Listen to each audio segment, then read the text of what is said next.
사랑하는 노을숲 교회 성도 여러분 안녕하십니까? 오늘 우리가 또 다시 새로운 안식일을 맞이했습니다. 제가 요새 이런 생각을 합니다. 우리가 전에 당연지사로 생각했던 것이 영어는 take it for granted란 말 씁니다. 당연지사로 생각했던 것이 참 감사의 조건이었구나 생각합니다. 예를 들면 우리가 서로 만나 예배 드리던 것, 또 신선한 공기, 사람 누군가에 만나서의 대화, 심지어 악수, 이런 것들이 참 당연한 것이었지만 굉장히 우리가 감사해야 할 조건이었고 또 일종의 특권이 아니었나 생각합니다. 요새는 공기가 나빠서 아침 일어나면 먼저 제가 공기의 그 상태를 체크합니다. 에어 퀄리티 인덱스라 그래가지고 그래서 그게 공기 상태가 좋으면 밖에서 나가서 일할 수 있구나, 야외 활동을 할 수 있구나 하고, 또 그렇지 않으면 또 방 안에서 있어야 하고, 참 그래서 우리가 전에는 이 공기에 대해서 신경을 안 썼는데 이것이 참 하나님께서 주신 좋은 축복 중 하나인 것을 몰랐습니다. 미국인들의 노래 가운데 우리가 감사해야 할 조건이 10,000가지가 넘는다 그랬습니다. 그래서 저는 전에 생각하기를 어떻게 10,000가지가 넘을까 생각하는데 요새 가만히 생각하면 사실 우리가 하나님께 감사해야 할 것이 10,000가지 이상의 조건이 있다고 생각합니다. 우리 기도하시고 시작하십시다. 하늘에 계신 아버지시여, 오늘 우리에게 또 새로운 안식일을 주었습니다. 오늘 이 안식일에 축복하시고 주님께서 우리에게 주시고자 하는 영적 축복을 우리에게 주시옵소서. 이제 우리의 예배에 함께 하시사 하나님의 그 말씀을 들려주실 때 우리가 그것을 잘 듣고 또 우리의 생활에 아름다운 열매를 맺히는 데까지 우리와 함께하여 주시옵소서. 우리 노을숲의 각 개인마다 하나님께서 가정문을 방문하셔서 서로 이렇게 대면하여 예배를 드리지 못하지만은 하나님께서 각 가정에 축복하셔서 아름다운 안식일이 될 수 있도록 축복하여 주시옵소서. 우리 주 예수님의 이름으로 간절히 기도드리옵나이다. 아멘. 우리가 서로 만나 예배 드릴 때는 우리 교회에서 1년에 한 2번씩 세족 예식과 성만찬 예식을 합니다. 9월 말과 또 3월 말에 우리가 그것을 하곤 했는데 오늘이 바로 9월 말 안식일입니다. 그것을 우리가 행할 때는 그것이 큰 축복과 특권임을 모르고 했습니다. 그러나 이 코로나가 와서 우리는 오늘 그 세종 예식과 성만찬 예식을 할 수 없습니다. 그것이 얼마나 큰 축복이한 것을 우리가 모르고 그것을 거행했습니다. 이 예식을 할 때는 저는 이 예식을 거행하는 안식일에는 십자가 구속에 관한 설교를 하고 이 예식을 했습니다.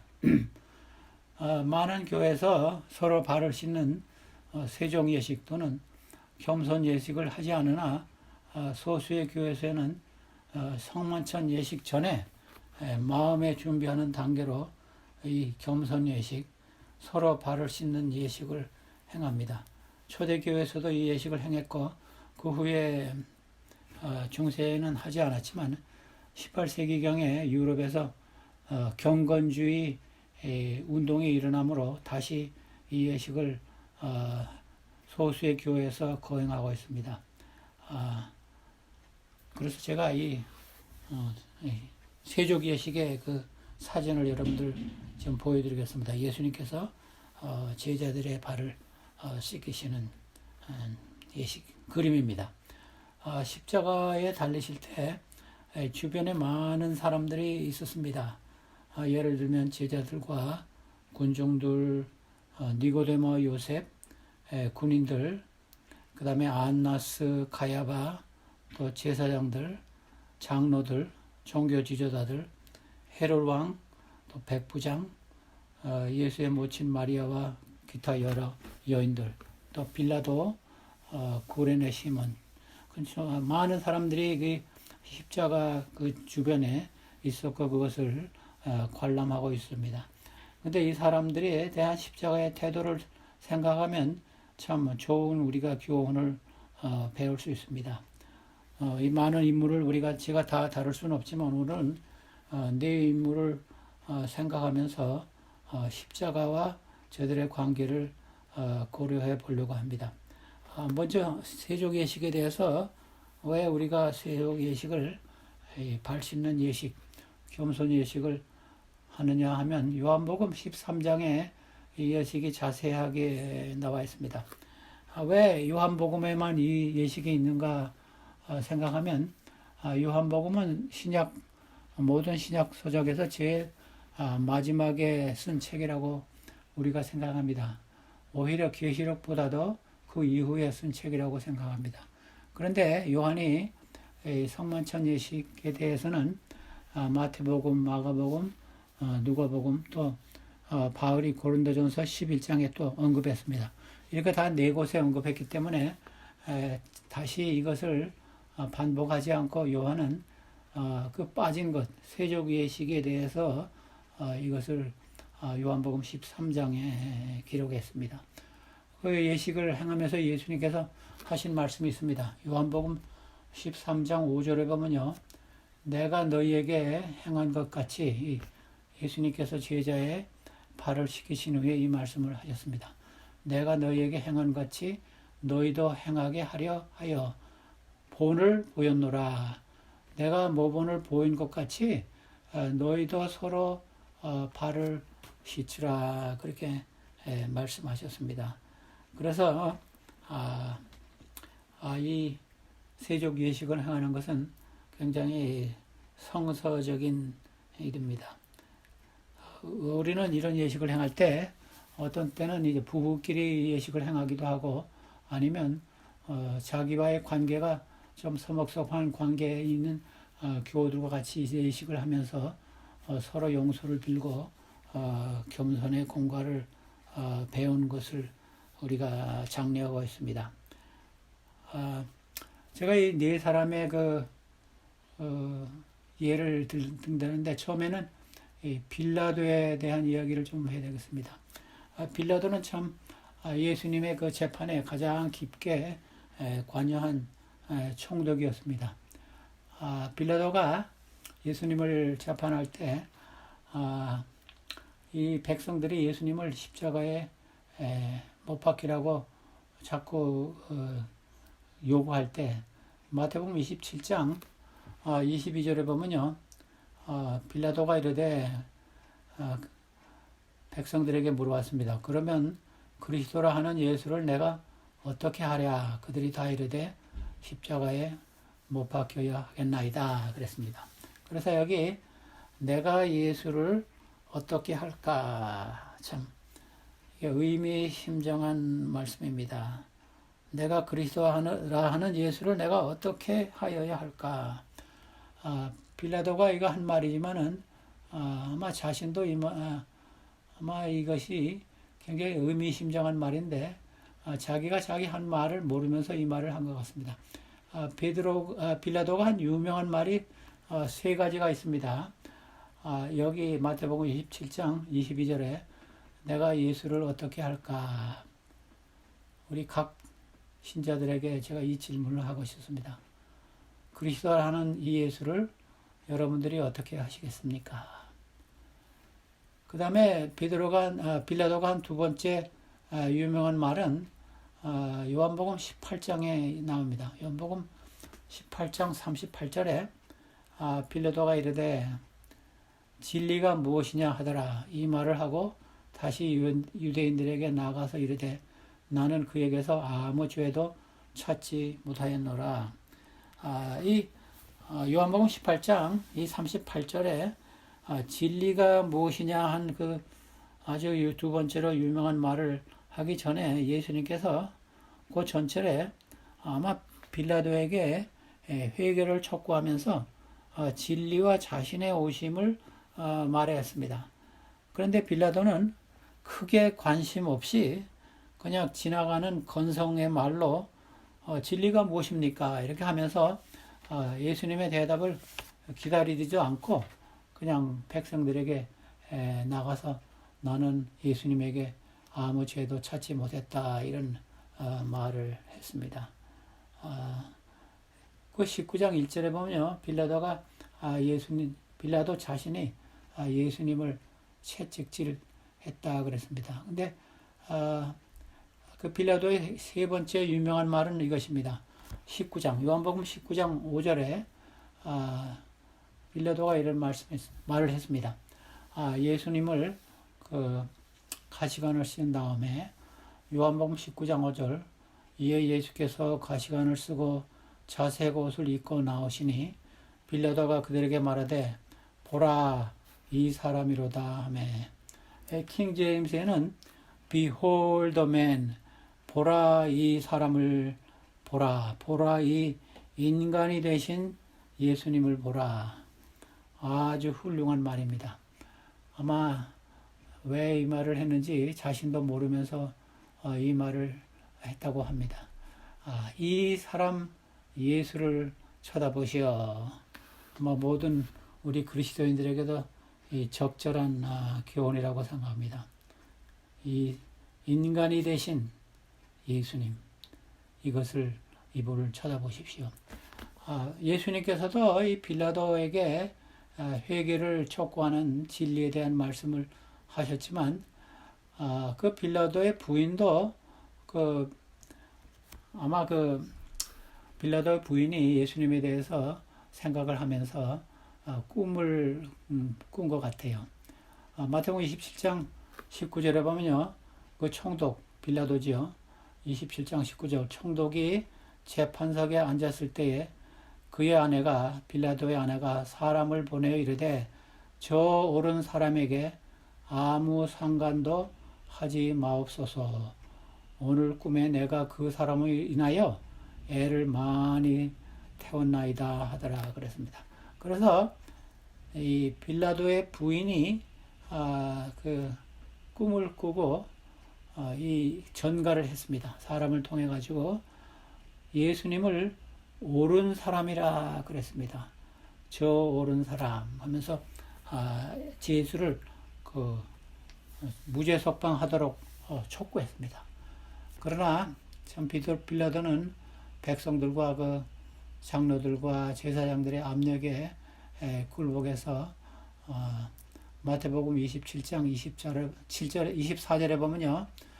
마태복음 27장 24절에 보면 빌라도가 아무 성과도 없이 도리어 밀란이 나라는 것을 보고 물을 가져다가 무리 앞에서 손을 씻으며 이르되 이 사람의 피에 대해서는 나는 무죄하니 너희가 당하리라 하면서 태아에 물을 떠서 씻고 이런 선언을 했습니다. 참 이건 비겁한 행동입니다. 비록 그가 죄가 없다고 하면서 손을 씻었지만 인위적인 형식이 죄를 씻지 않고 예수님을 무죄를 선언하지 않고 하는 이런 행동은 그에게 무죄하게 할 수 없다고 생각합니다. 제가 이 빌라도의 기사를 보면서 하나님은 모든 사람에게 회개하여 구원에 이르기를 원하십니다. 빌라도는 예수를 알지 못하는 사람을 대표합니다.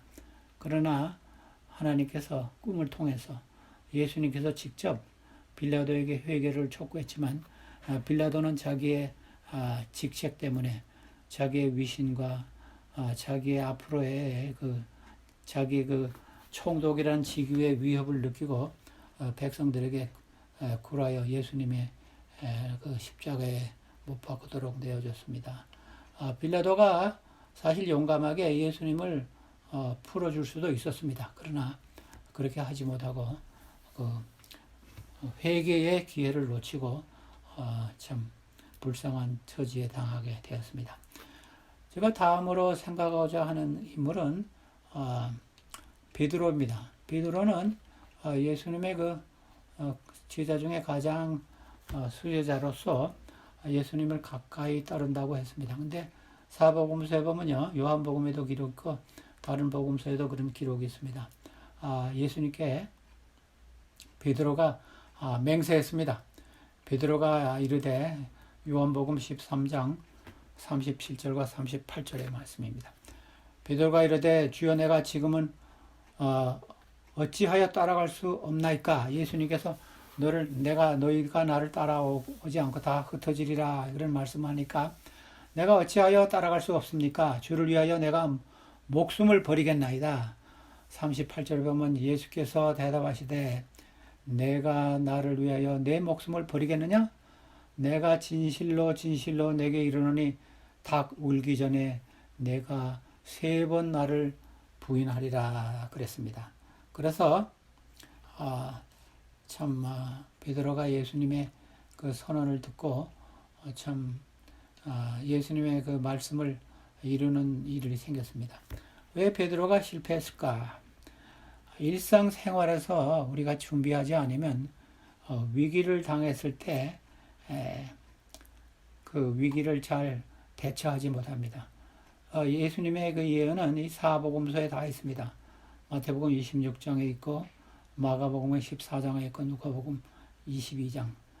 우리가 매일 생활 속에서 예수님과 밀접한 관계를 나타내지 않음을 예수님이 이 베드로의 생활을 보고 아셨습니다. 그래서 이런 예언을 하셨습니다. 그래서 그 사복음서를 살펴보면요, 그 어느 여인이 예수님 베드로에게 와서 내가 예수님의 제자라 그런 말을 할 때 그 여인이 그런 그 질문을 할 때 베드로가 부인하고 나중에 마태복음 26장 74절 75절에 보면요, 마태복음 제일 마지막에 나오는 그 말씀인데 베드로가 저주하여 맹세하여 이르되 나는 그 사람을 예수님의 이름도 되지 않았습니다. 그 사람을 알지 못하노라 하니 곧 닭이 울더라.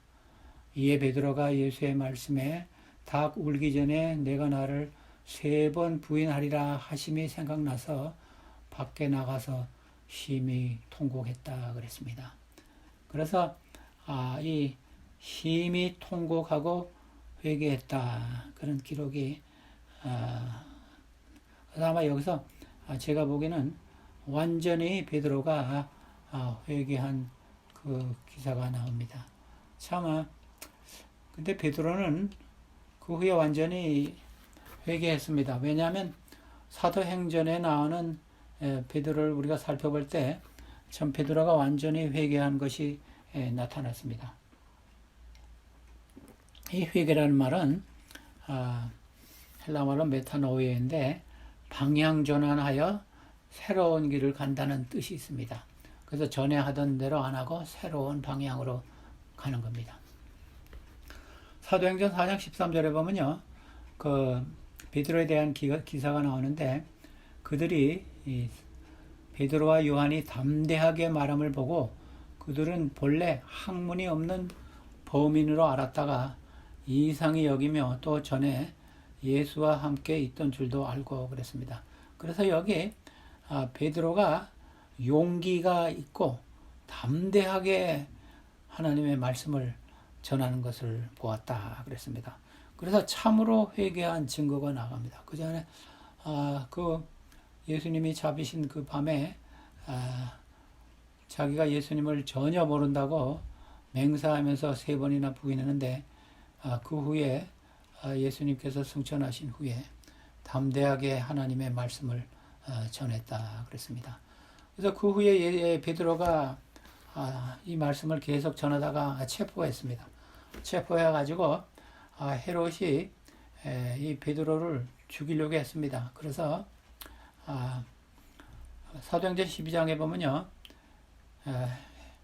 헤롯이 잡아내리려고 하는 그 전날 밤에, 그러니까 그 다음 날은 베드로가 아마 순교를 당할 가능성이 컸습니다. 그날 밤에 베드로가 그 두 군인 틈에서 두 쇠사슬에 매여 누워 자는데 사도행전 12장 6절입니다.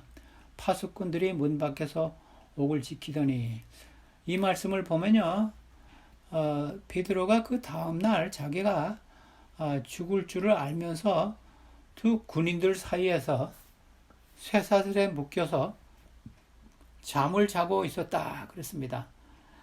무슨 의미입니까? 하나님을 전적으로 신뢰하는 기사를 저는 여기서 봅니다. 그 다음날 자기가 사형 선고를 받을 줄도 알면서 쇠사슬에 묶여서 군인들 사이에서 아주 숙면했다 그랬습니다. 잠을 잘 자고 있었다. 전적으로 하나님을 신뢰한 모습입니다. 그래서 베드로전서 5장 7절에 보면요. 너희 염려를 다 주께 맡기라. 이는 그가 하나님이 너희를 돌보심이라. 이런 선언을 할 수 있었습니다. 참으로 베드로는 하나님을 전적으로 신뢰하는 회개의 경험을 우리가 여기서 볼 수 있습니다. 또 베드로전서 5장 6절에 보면요. 베드로가 이런 권면을 했습니다. 그러므로 하나님의 능하신 손 아래서 겸손하라. 때가 되면 너희를 높이시리라. 그래서 교만한 베드로. 여러분들이 이 기사를 아시죠?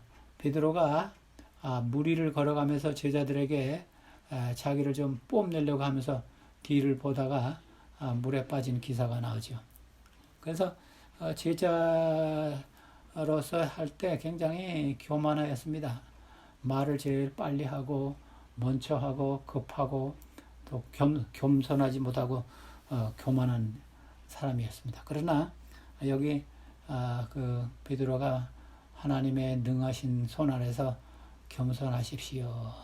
때가 되면 하나님께서 여러분들을 높이실 것입니다. 그래서 이 베드로가 그 후에 이 바울의 책망도 들었습니다. 자기보다 손 아래 사람인데 바울이 베드로의 그 외식을 그 책망할 때 그것을 아주 달갑게 받았습니다. 그래서 완전히 회개한 베드로의 모습을 우리가 사도행전에서 발견할 수 있습니다.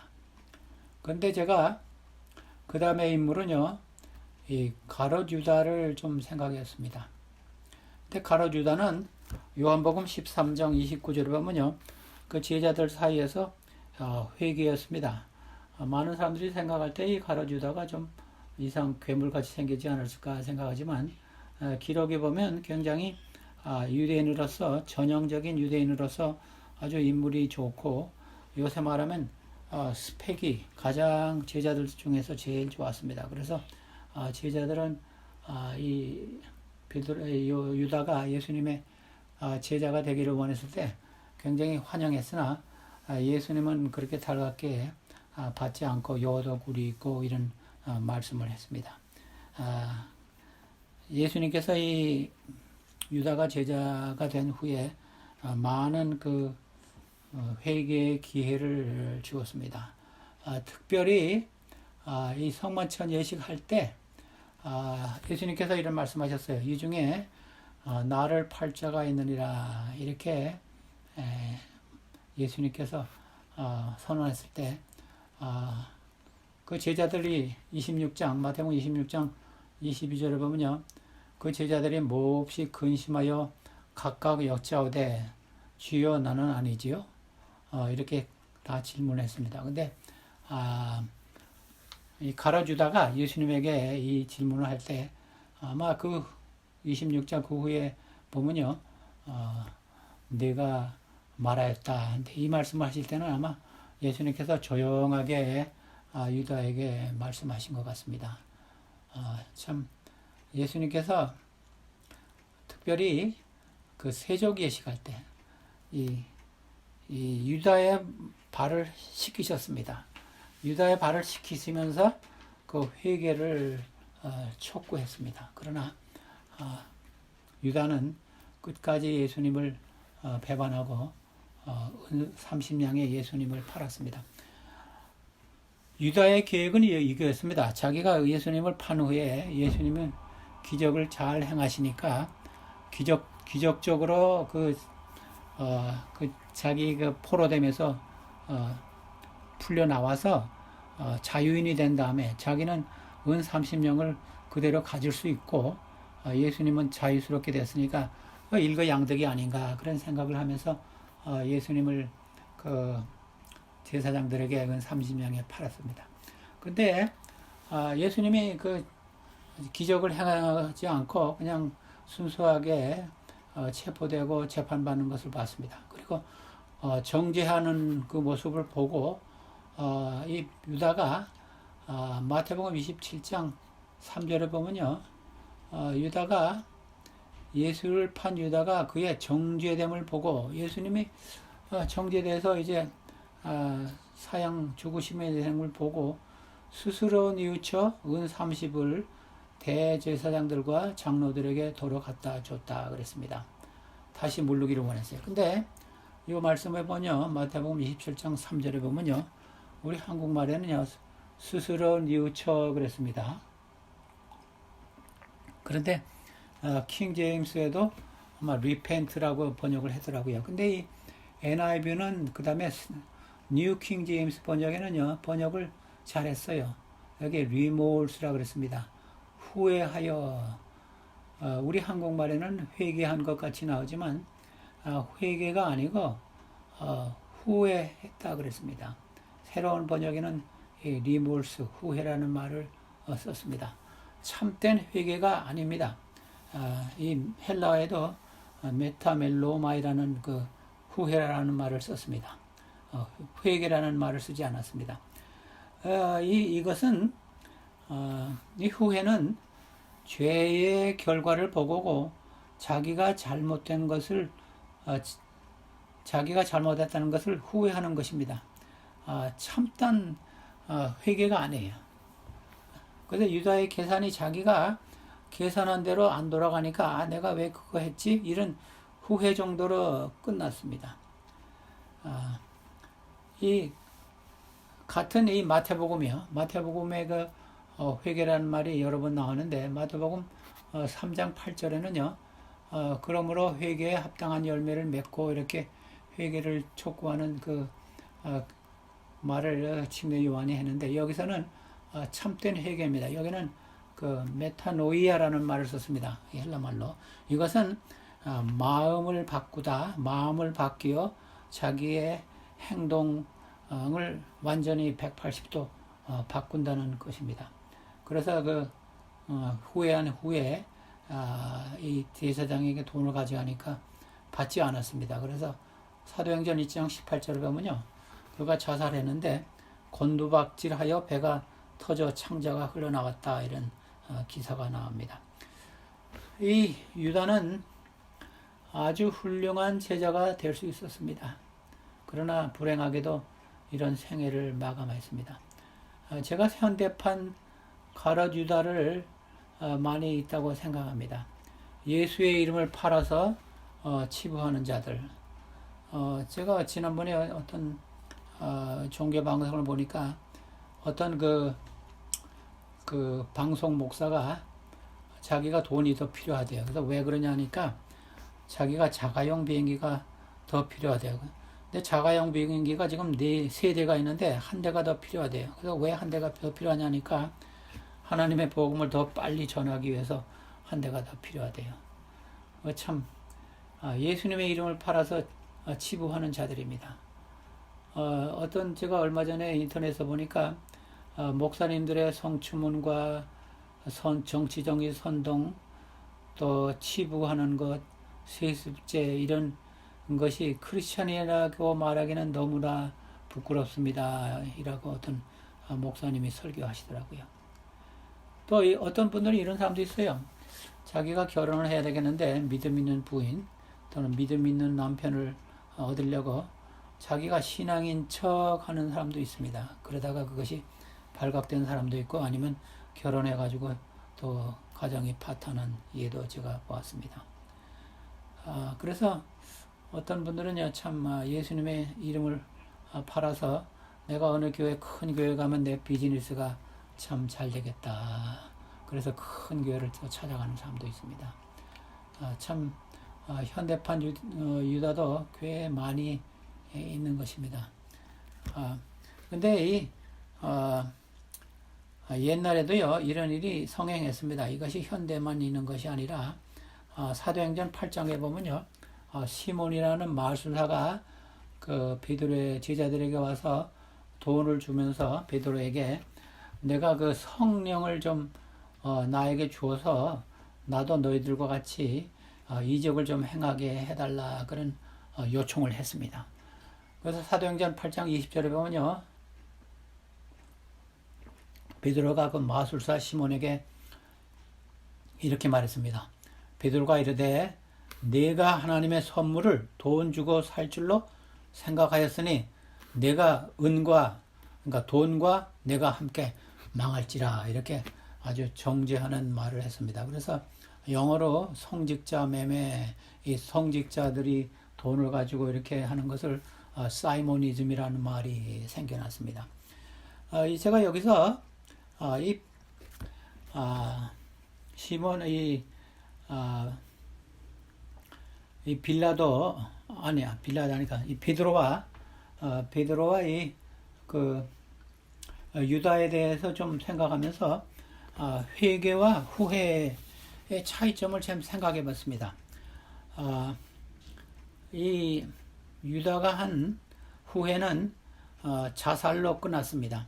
자살은 여섯째 계명을 범하는 것입니다. 왜냐하면 살인하지 말라 하는 말씀 속에는 우리 자신도 포함됩니다.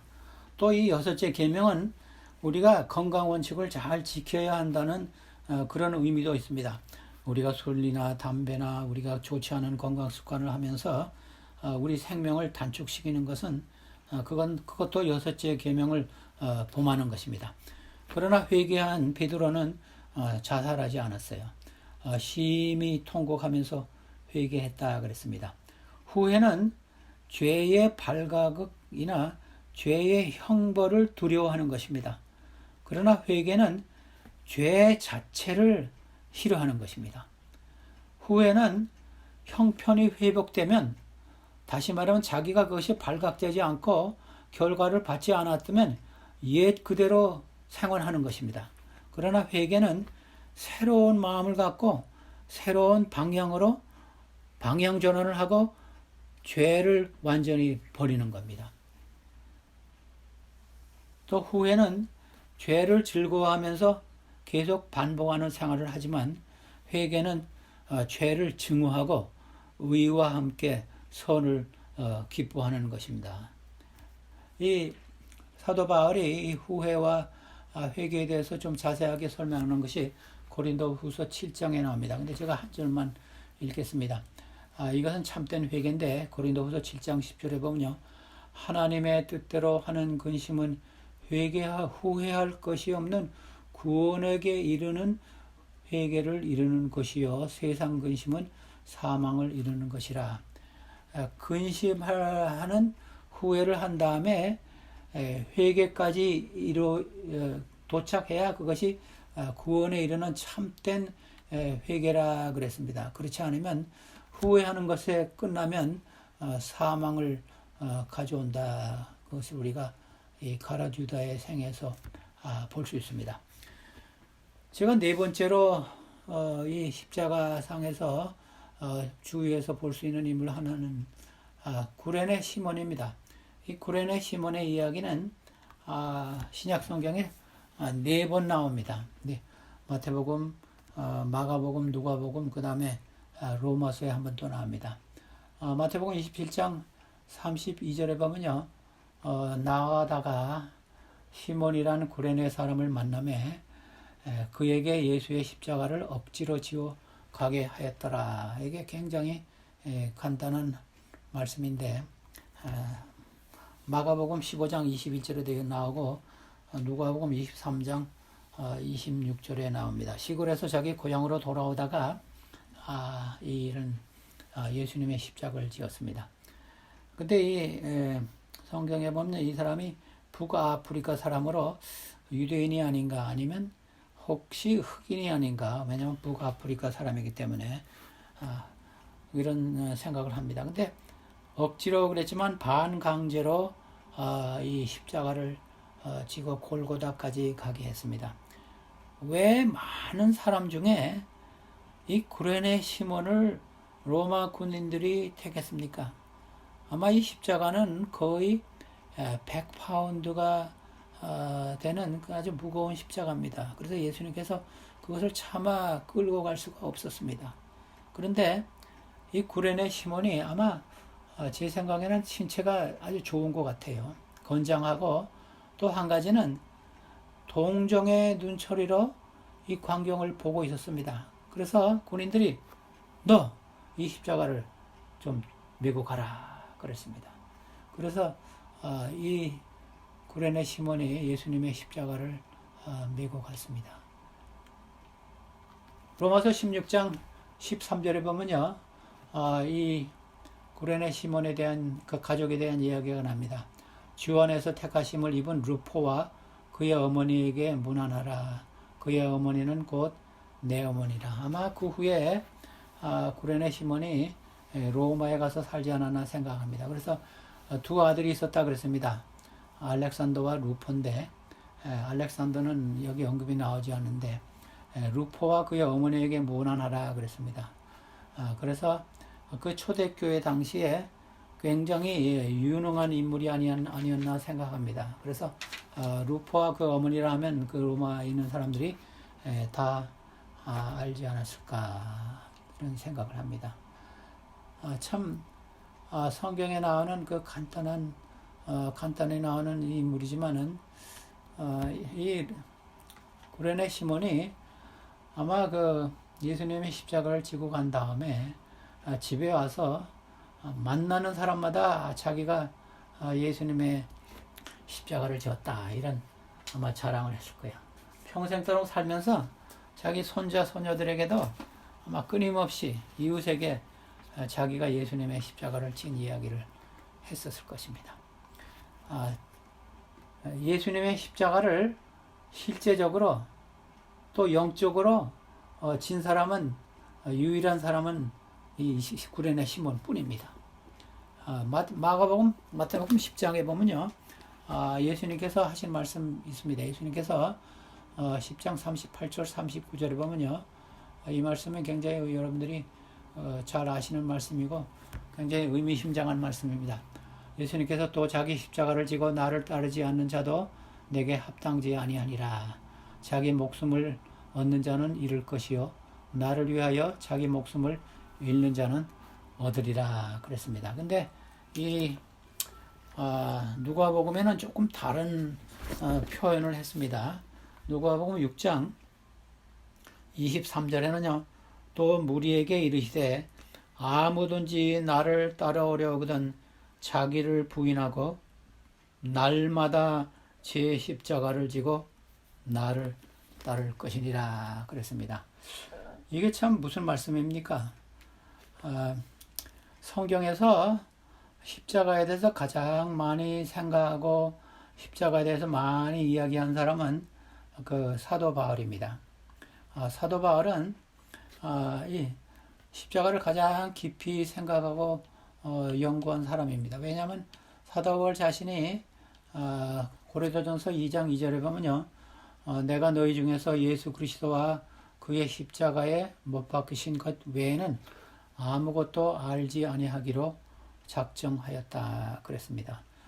갈라디아서에는 내가 갈라디아 6장 14절인데 십자가 외에는 내가 아무것도 자랑하지 않겠다 그랬습니다. 그래서 이 십자가의 의미를 아는 데는 아마 바울의 글에서 제가 좀 많이 생각했습니다. 왜냐하면 십자가 외에는 내가 아무것도 알지 않기로 결심했다. 그리고 십자가 외에는 아무것도 자랑하지 않기로 내가 결심했다. 이런 말을 한 것을 보면요, 십자가를 굉장히 많이 생각한 사도입니다. 근데 이 고린도후서에 보면요, 사도 바울이 예수님을 위해서 일을 하다가 많은 고난을 당한 것이 나오고 특별히 자기의 육체의 가시를 좀 제거해 달라고 기도했습니다. 고린도후서 12장 9절에 보면요, 나에게 이르시되, 아마 하나님께서 이 바울에게 이런 말씀했습니다. 내 은혜가 내게 족하도다. 이는 내 능력이 약한 데서 온전하여 짐이라 하신지라.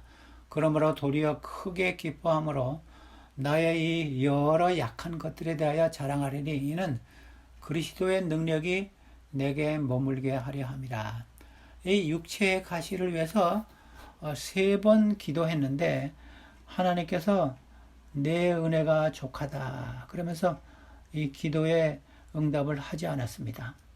그래서 누가복음 9장 23절에 있는 말씀과 이 말씀을 비교할 때 십자가는 우리가 원하는 것, 제가 수평으로 생각합니다. 수평. 이렇게 수평으로 가는 것이 우리가 원하는 것이죠. 근데 하나님께서 원하는 것은요, 위로 올라가는 겁니다. 그래서 이 십자가 모양이 되지 않습니까? 그래 수평과 수직. 비록 육체의 가시, 이것이 무엇인지 우리가 알 수 없지만 아마 안질이란 눈이 나쁜 것에 대한 것이 아닌가 그런 생각들을 하지만 육체의 가시를 없애도록 자기가 3번이나 간구했지만 아마 게세마네 예수님의 기도와 같이 3번이나 간구했지만 내 은혜가 내게 족하다 이런 하나님의 대답을 받았습니다. 어려움이 십자가를 지고 가는 데는 있을 것을 말씀하신 것입니다. 그 다음에 두 번째로 그 사도 바울이 한 그 십자가를 지고 예수님을 따라간다는 말씀은 너희 안에 이 마음을 품어라. 예수님의 마음을 품는 것 같습니다. 빌립보 2장 5절 보면 너희는 너희 안에 이 마음을 품어라. 곧 그리스도 예수의 마음이니 그는 근본 하나님의 본체시나 하나님과 동등됨을 취할 것으로 여기지 아니하시고 오히려 자기를 비워 종의 형체를 가지사 사람들과 같이 되셨다 그랬습니다. 그래서 마태복음 11장 29절에도 나는 온유하고 겸손하니 나를 배우라. 십자가를 지고 예수님을 따라간다는 것은 자기의 이기심과 교만과 이런 모든 것을 버리고 예수님을 따라간다는 뜻입니다. 여기 따라간다, follow, 따라간다는 말은 현재 동사로 나와 있습니다. 그래서 예수님을 따라간다는 것은요, 매일매일 따라간다는 뜻입니다. 한 번만 따라가는 것이 아니라 매일매일. 그래서 사도 바울이 고린도전서 15장 31절에 나는 형제들아 내가 그리스도 예수와 우리 주 안에서 가진 바 너희에게 대한 나의 자랑을 두고 단언하노니 나는 날마다 죽노라 그랬습니다. 그래서 날마다 죽노라 그랬습니다. 그래서 계속 매일 여기 누가복음 9장의 말씀과 같이 매일 예수님의 모본을 따라가면서 자신에 대해서는 죽고 예수님에 대해서는 살아나는 그런 생활을 하는 것입니다. 또 십자가를 지고 예수님을 따라간다는 말씀은 베드로는 예수님의 모본을 따라가는 것으로 생각했습니다. 왜냐하면 예수님이 앞에 가고 이 십자가를 지고 우리는 뒤에서 따라가기 때문에. 그래서 베드로전서 2장 21절에 보면요. 이를 위하여 너희가 부르심을 입었으니 그리스도도 너희를 위하여 고난을 받으사 너희에게 본을 끼쳐 그 자취를 따라오게 하려 하셨느니라. 그래서 예수님의 모본 발자취를 따라서 예수님을 따라간 것, 그것이 사도 베드로의 해석이었습니다. 예수님의 모본을 따라 예수님의 생애를 연구하고 예수님의 그 아름다운 그 생애의 모본을 우리 생활 속에서 실천하는 것. 그 다음에 따라온다는 말씀은 예수님이 그 공생의 초기에 제자들에게 하신 말씀이 있습니다. 마태복음 4장 19절에 보면 말씀하시되 나를 따라오라 내가 너희를 사람 낚는 어부가 되게 하리라 하시니, 십자가를 지고 예수님을 따라간다는 것은요, 사람 낚는 어부가 되는 것입니다. 우리가 예수님에게 받은 빚, 예수님의 받은 축복, 이것을 다른 사람에게 나누어 주는 것입니다. 우리만 간직하지 않고 다른 사람에게 나누어 주므로 우리가 사람 낚는 어부가 될 수 있는 것입니다. 그 다음에 우리가 예수님을 따라간다는 것은, 십자가를 지고 예수님을 따라간다는 것은요, 빌립보 2장 8절에도 그런 말씀, 죽기까지 그런 말씀이 있는데, 계시록에도 그런 말씀이 있습니다. 이 사람들은 여자와 더불어 더럽이지 아니하고 계시록 14장 4절입니다. 이 사람들은 구원받은 사람들입니다. 여자와 더불어 더럽이지 아니하고 순결한 자라 어린 양이 어디로 인도하든지 따라가는 자며 사람들 가운데서 속량을 받아 처음 익은 열매로 하나님과 어린 양에게 속한 자들이라. 여기 십자가를 지고 예수님을 따라간다는 것은요, 어린 양이 인도하는 대로 따라간다 그랬습니다. 여러분, 어린 양은 어디로 갑니까? 어린 양은 죽으러 갑니다. 그래서 우리가 예수님을 따라간다는 것은요, 우리가 예수님께서 필요하면 우리의 목숨까지 바칠 각오가 되어 있는 것을 의미하는 것입니다.